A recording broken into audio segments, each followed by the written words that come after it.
Hey guys, it's Mark Zickery, Mr. Sci-Fi, and I am once again in my Jewish space laser, secret Jewish space laser corps hat.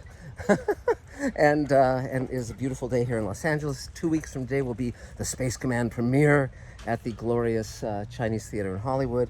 So it's going to be quite an event. We're looking forward to it very, very much. And then we start rolling camera again immediately afterwards at our studio. So we are in full swing right now. But I did want to comment on the Star Trek Strange New Worlds episode I just watched. I think it's called Not All Who Wander or Lost, something like that, which is, I think, a Tolkien reference.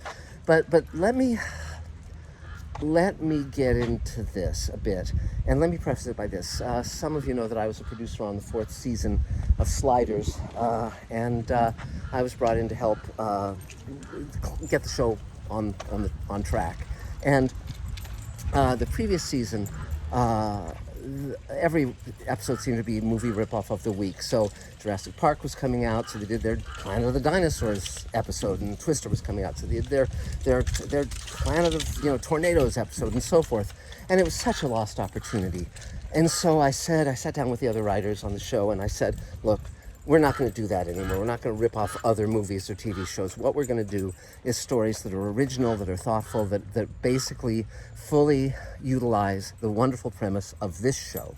And that's what we did for the entire 4th season. And then I went on to other projects, and the show went to hell again, I think. But not to rag on it. But I was very proud of that 4th season. I wrote a lot of those scripts and outlines and premises and so forth, and it was a really great experience, and I did some work I'm very proud of. So here's the problem with the new episode of Strange New Worlds. I guess it's episode 9.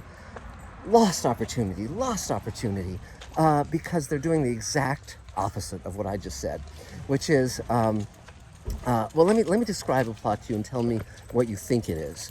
There is a group of people who send out, a distress call, and when our heroes arrive there, they find everyone dead, or at least missing, and they locate sort of this scruffy child who is, sort of kind of traumatized, and then they discover that these evil aliens have planted their eggs in other species, and one of the other species, the eggs burst out of it, and they run around, and they're babies at first and creepy, and then they become, within a matter of hours, full-size monsters, and they're very, very difficult to kill. Is that aliens, perhaps, or Alien?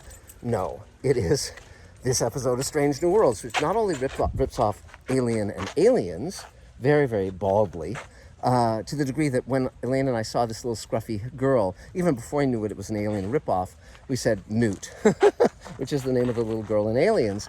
But not only are they See, here's what I think might be happening. I don't know. This is just a guess.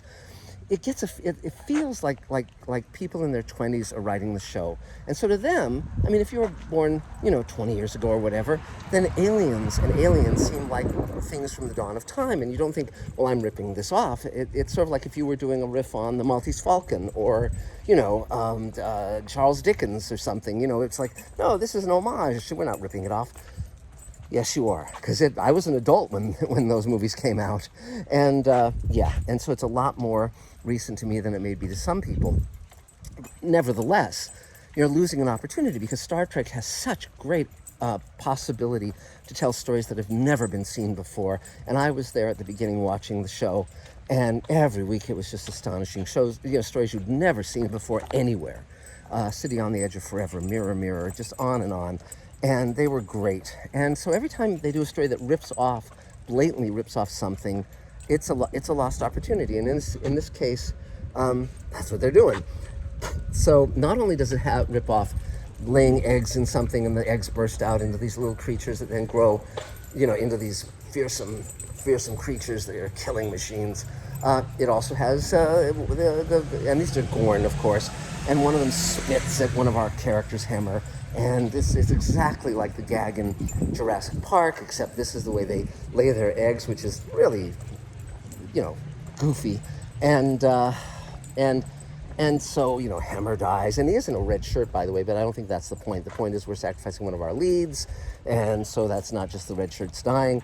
But, again, and you really wonder about there's so many things that are wacky in this episode. For instance, if the Gorn, when they're born, kill all of the other Gorn in their litter, well, are they that aggressive as they get older? I mean, how could they have a technological society? How could they build spaceships? What the hell? How does this work? I mean, even the xenomorphs and aliens, they have a queen and they have soldiers and so forth, and it kind of sort of makes sense until you get to Prometheus and Alien Covenant and so forth. But okay, so that's a quibble. Also, another thing that they're doing that's really, really goofy is they're having modern day references that people in the future wouldn't get. And so, for instance, at one point, they're taking a shuttlecraft, and Pike says, "Well, I'm in charge of the station wagon, and don't make me turn this car around." It's like, not, no. I mean, if you're going to do a 20th century reference, you have to reference it as though you're in that is it the 23rd century? You basically would have to say, and you wouldn't even make that joke because that joke would not be understood by the people you're saying it to. And even a lot of the audience isn't going to get that reference because they grew up with SUVs and soccer moms, not with station wagons. But okay. And then here's another problem I have with it. And they say, well, the Gorn eggs were laid in someone and the biosensors didn't detect it. And yet our guys they fall for the same gag. And why weren't they showing extra precaution given that had been said in a recording that they were able to listen to? It makes no sense. And then furthermore, one of the things they did in Star Trek, the previous versions, is that if people had a specialty, that was their specialty.